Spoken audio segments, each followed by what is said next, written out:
Well, hello everyone. My name is Dar Rath and I'm the pastor at Faith Lutheran Church in Port Elgin, Ontario, Canada.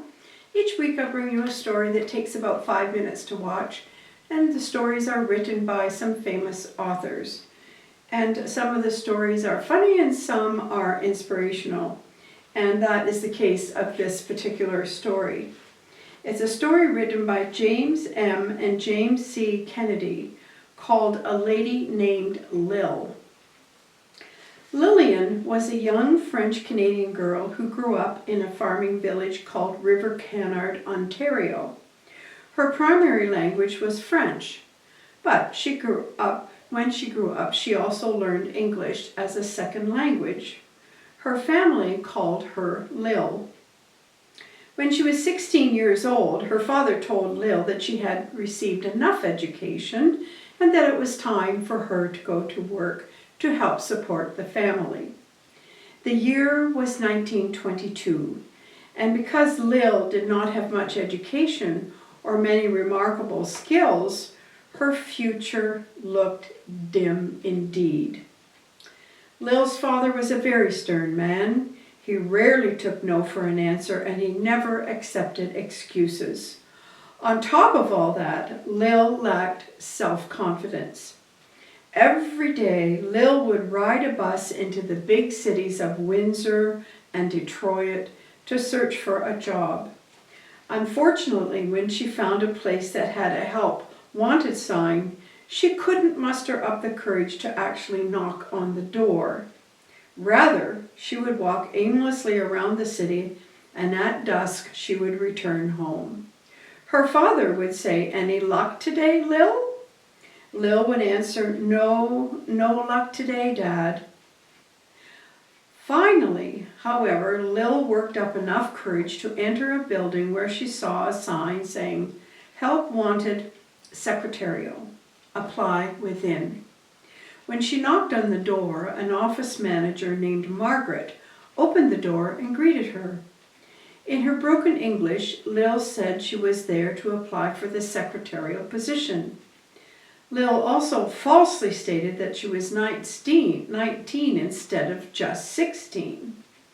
Margaret knew that something was not quite right about Lill's story, but she welcomed her anyway. She guided Lill through rows and rows of people sitting at typewriters and adding machines. Lill felt as though there were 100 pairs of eyes on her, and she wanted nothing more than to escape. Margaret finally came to an empty typewriter and asked Lill to type a letter. The time was 11:40 a.m., and the other employees would be leaving for lunch at noon, so Lill figured out that she could just vanish with the workers at lunch and never return, for she really did not know how to type. But she tried. She even did a whole paragraph. Well, Margaret returned, looking at the paragraph that contained many mistakes, put her hand on Lill's shoulder and said, "Lill, you are doing good work." Well, Lill was stunned. With those simple words of encouragement, she no longer wanted to escape. Her confidence began to grow. Lill did stay at that company through 2 world wars, the Great Depression, through 11 United States presidents and 6 Canadian prime ministers, 51 years altogether, all because the office manager had given the shy and uncertain young girl the gift of self-esteem when she knocked at that door. Well, you know, folks, as Bob Couse says, work is a precious gift. Unfortunately, sometimes we take our work for granted, forgetting just how precious it is. People in our nations want nothing more, other nations want nothing more than to have jobs, often jobs that simply do not exist in their countries.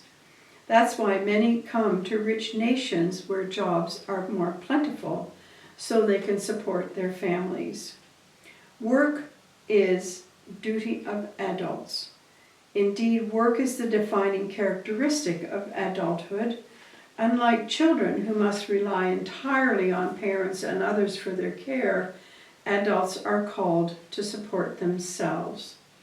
So, as you continue this work, think about your work life.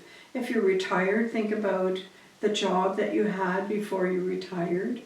Did you give people encouragement? Were you encouraged by others? Certainly, I can say in my work life, I was always in positions where people were helpful and encouraging. So I was very, very lucky. So, some things to think about this week, and thanks for taking 5, and blessings on your day.